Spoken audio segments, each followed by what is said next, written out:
Di balik kilau peradaban manusia tersembunyi kisah-kisah kelam tentang kota-kota yang pernah berjaya, namun kini tinggal puing. 5 nama terukir dalam sejarah bukan karena kejayaannya, melainkan karena kehancurannya yang spektakuler. Kota-kota ini, yang konon dikutuk oleh Sang Pencipta, menjadi pengingat abadi akan batas antara kehendak manusia dan murka ilahi. Dari debu dan abu, kisah mereka berbisik, memperingatkan generasi mendatang tentang harga yang harus dibayar atas pembangkangan dan dosa. Mari kita telusuri jejak kota terkutuk ini, yang nasibnya telah diputuskan oleh tangan Tuhan sendiri. 1. Pompei. Pompei adalah sebuah kota kuno yang terletak di wilayah Campania, Italia. Kota ini memiliki sejarah panjang yang dimulai jauh sebelum kehancurannya secara tragis pada tahun 79 Masehi. Pompei telah berdiri sejak abad ke-7 sebelum Masehi oleh suku Ossi. Awalnya, Pompei merupakan sebuah pemukiman kecil yang kemudian berkembang menjadi kota pelabuhan penting di wilayah Napoli. Pompei pun berkembang menjadi kota yang besar pada masanya.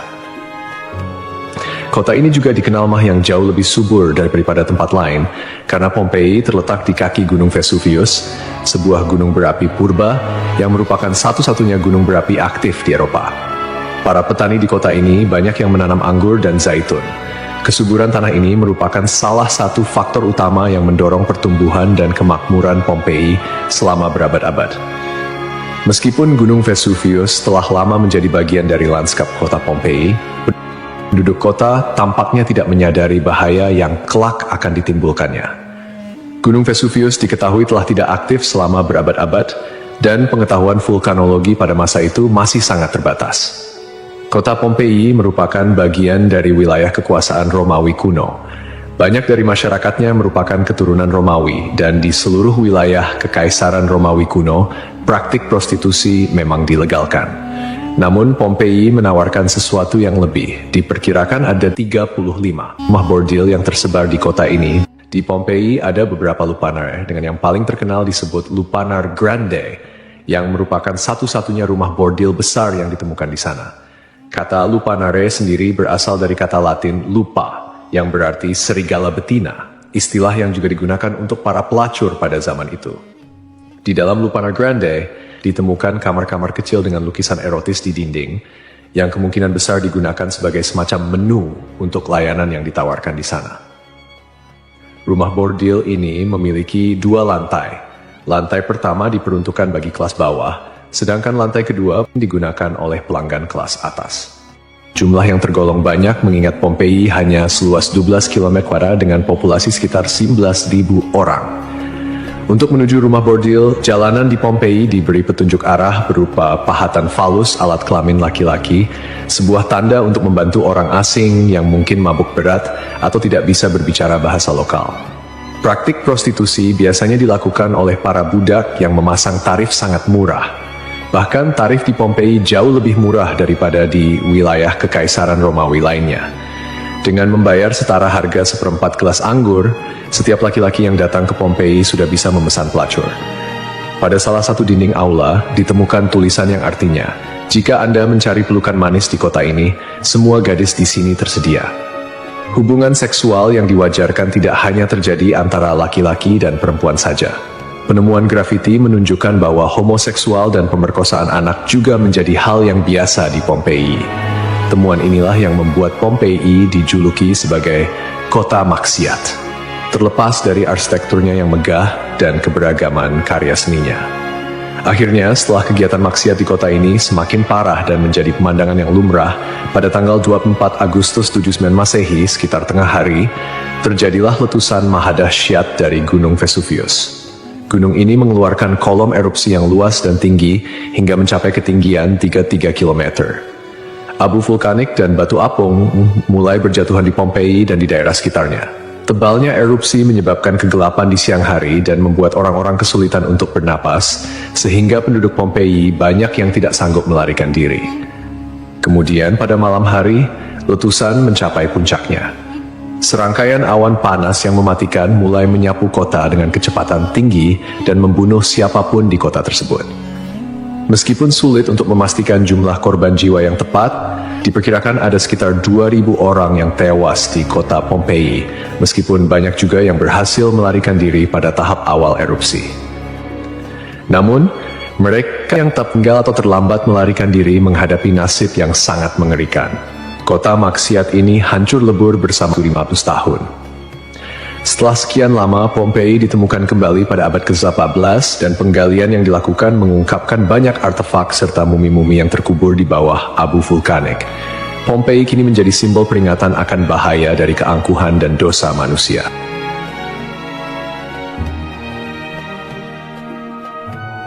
Kisah Desa Legetang. Pada suatu hari di Desa Legetang, warga melihat banyak binatang liar berkeliaran di sekitar jalan desa. Binatang-binatang ini, seperti monyet, kera, babi hutan, dan lainnya, bukan berasal dari daerah tersebut. Setelah diselidiki, ternyata hewan-hewan ini berasal dari Gunung Pengamun-Amun, yang berada agak jauh dari Desa Legetang. Kejadian ini membuat warga khawatir dan mereka bermusyawarah untuk menyikapinya. Mereka menyimpulkan bahwa turunnya hewan-hewan dari gunung adalah pertanda akan terjadinya musibah besar. Kepercayaan lokal yang menyatakan bahwa hewan bisa merasakan bencana sebelum terjadi mendorong warga Desa Legetang untuk bertindak cepat. Mereka memutuskan untuk kerja bakti membuat parit di lembah Gunung Pengamun-Amun sebagai upaya antisipasi bencana, khususnya longsor. Desa Legetang terletak di dataran tinggi Dieng, Kecamatan Batur, Kabupaten Banjarnegara, Jawa Tengah. Desa ini dikenal dengan tanahnya yang sangat subur, bahkan lebih subur dibandingkan desa-desa lainnya di sekitarnya. Sebagai contoh, jika semangka yang ditanam di desa lain hanya mencapai berat sekitar 6 kg, semangka yang ditanam di Legetang bisa mencapai 10 hingga 12 kg. Setelah parit selesai dibuat, kehidupan di desa kembali normal. Desa Legetang adalah desa yang makmur, hanya sedikit orang miskin di sana. Banyak saudagar kaya yang hidup mewah dan uang sering dihamburkan untuk hiburan. Setiap malam, mereka sering berjudi dan mengadakan berbagai hiburan yang tidak pantas, seperti kesenian lengger yang kadang berujung pada tindakan asusila. Kesenian ini yang hanya dilakukan di desa tersebut menjadi simbol betapa jauhnya masyarakat desa ini dari nilai-nilai agama dan moral. Setiap malam, penduduk Desa Legetang terlibat dalam berbagai bentuk kemaksiatan, termasuk perjudian, mabuk-mabukan, dan seks bebas. Mereka yang tidak terlibat dalam perilaku ini tampaknya membiarkannya, seolah-olah itu adalah hal yang wajar. Beberapa sumber melaporkan bahwa tingkat kemaksiatan di desa ini sangat tinggi, dengan beberapa laporan ekstrem seperti hubungan seksual antara anak dan ibu kandung. Desa Legetang mengalami hujan yang sangat lebat. Cuaca ekstrem ini disertai dengan petir yang menyambar-nyambar dan suara guntur yang menggelegar di langit yang gelap. Tiba-tiba, terdengar suara ledakan yang sangat keras yang dapat didengar hingga ke desa-desa di sekitarnya. Bukan paginya, setelah badai reda, penduduk desa-desa tetangga terkejut mendapati bahwa Desa Legetang telah tertimbun tanah dari puncak Gunung Pengamun-Amun. Tragedi ini menelan korban jiwa 351 orang, termasuk bayi dan balita. Hanya satu orang yang berhasil selamat, yaitu seorang pemuda bernama Suhuri yang sedang berada di luar desa saat kejadian. Secara logika, sulit untuk memahami bagaimana Desa Legetang bisa tertimpa longsoran dari puncak gunung yang jauh dan terpisah oleh lembah serta perkebunan. Penduduk desa telah membuat parit sebagai antisipasi terhadap longsor, tetapi bencana ini tampaknya melibatkan fenomena yang tidak bisa dijelaskan dengan mudah. Ada yang berpendapat bahwa kejadian ini adalah azab dari Allah, karena tidak dapat dipahami secara rasional. Ashabul Ras. Ashabul Ras adalah sebuah kaum yang hidup pada zaman dahulu. Kisah mereka disebutkan dalam Al-Quran sebagai salah satu kaum yang mendapat azab dari Allah Subhanahu wa Ta'ala. Nama Ashabul Ras secara harfiah berarti penghuni sumur atau pemilik sumur. Mereka tinggal di sebuah wilayah yang kini diperkirakan berada di antara Yamamah dan Hadramaut di Jazirah Arab. Kehidupan Ashabul Ras sangat bergantung pada sebuah sumur besar yang menjadi sumber air utama. Tidak hanya menjadi pusat kehidupan, tetapi juga menjadi simbol kemakmuran dan identitas kaum tersebut. Mereka membangun peradaban yang cukup maju di sekitar sumur ini dengan pertanian dan peternakan sebagai mata pencaharian utama.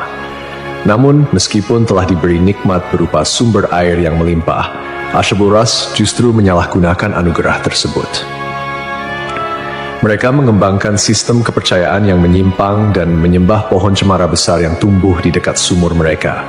Pohon ini dianggap suci dan dijadikan objek penyembahan, menggantikan Allah Subhanahu wa Ta'ala sebagai Tuhan yang seharusnya disembah. Kemusyrikan Asyuburas tidak berhenti pada penyembahan pohon saja. Mereka juga mengembangkan praktik-praktik yang bertentangan dengan ajaran Tauhid, seperti membuat patung-patung yang merepresentasikan dewa-dewa mereka, kemudian melakukan ritual dan persembahan kepada pohon cemara, serta menolak ajaran-ajaran monoteisme yang dibawa oleh para nabi dan rasul. Allah Subhanahu wa Ta'ala dalam rahmatnya yang tak terbatas tidak langsung menghukum Ashabul Ras. Sebaliknya, Allah Subhanahu wa Ta'ala mengutus seorang nabi kepada mereka untuk membimbing dan mengingatkan mereka akan jalan yang benar. Nabi yang diutus ini, menurut beberapa riwayat, adalah Nabi Syuaib, meskipun ada juga yang berpendapat bahwa ia adalah nabi yang lain yang namanya tidak disebutkan dalam Al-Quran. Nabi yang diutus kepada Ashabul Ras berusaha dengan gigih untuk mengajak kaumnya kembali ke jalan yang lurus. Ia menyampaikan risalah Tauhid, mengajak mereka untuk hanya menyembah Allah Subhanahu wa Ta'ala dan meninggalkan penyembahan terhadap pohon dan berhala. Nabi ini mengingatkan mereka akan nikmat-nikmat Allah Subhanahu wa Ta'ala yang telah diberikan, termasuk sumur yang menjadi berkah dalam kehidupan mereka. Namun, meski telah diingatkan, mereka tetap keras kepala dalam kekufuran dan kemusyrikan, bahkan mulai mengancam dan memusuhi Nabi yang diutus kepada mereka. Penolakan ini berlangsung dalam waktu yang cukup lama, menunjukkan kesabaran Allah Subhanahu wa Ta'ala dalam memberi kesempatan kepada hamba-hambanya untuk bertaubat. Setelah bertahun-tahun menolak ajakan Nabi mereka dan tetap teguh dalam kekufuran, akhirnya azab Allah Subhanahu wa Ta'ala turun kepada kaum Ashabul Ras. Azab ini datang sebagai konsekuensi dari penolakan mereka yang terus-menerus terhadap ajaran Tauhid dan ketekunan mereka dalam menyembah selain Allah Subhanahu wa Ta'ala. Menurut beberapa riwayat, azab yang menimpa Ashabul Ras terjadi dalam beberapa tahap. Pertama, terjadi kekeringan dan paceklik. Allah Subhanahu wa Ta'ala mulai mengurangi curahan rahmatnya dengan menahan air hujan. Akhirnya, terjadi kekeringan berkepanjangan. Tanaman-tanaman mereka mengering dan ternak mereka mulai mati kelaparan. Ini merupakan peringatan awal bagi Ashabul Ras, namun mereka tetap tidak mengindahkannya. Kemudian terjadi pencemaran sumur. Sumur yang menjadi sumber kehidupan mereka tiba-tiba tercemar. Airnya berubah warna, berbau busuk, dan tidak layak dikonsumsi. Hal ini menyebabkan krisis air yang parah di kalangan Ashabul Ras. Lalu datanglah gempa bumi. Sebuah gempa dahsyat mengguncang wilayah tempat tinggal Ashabul Ras. Gempa ini menghancurkan bangunan-bangunan dan infrastruktur yang telah mereka bangun selama bertahun-tahun. Akhirnya, mereka pun binasa, meninggalkan kisah yang menjadi peringatan bagi generasi-generasi setelahnya tentang konsekuensi dari menolak petunjuk ilahi dan hidup dalam kemusyrikan.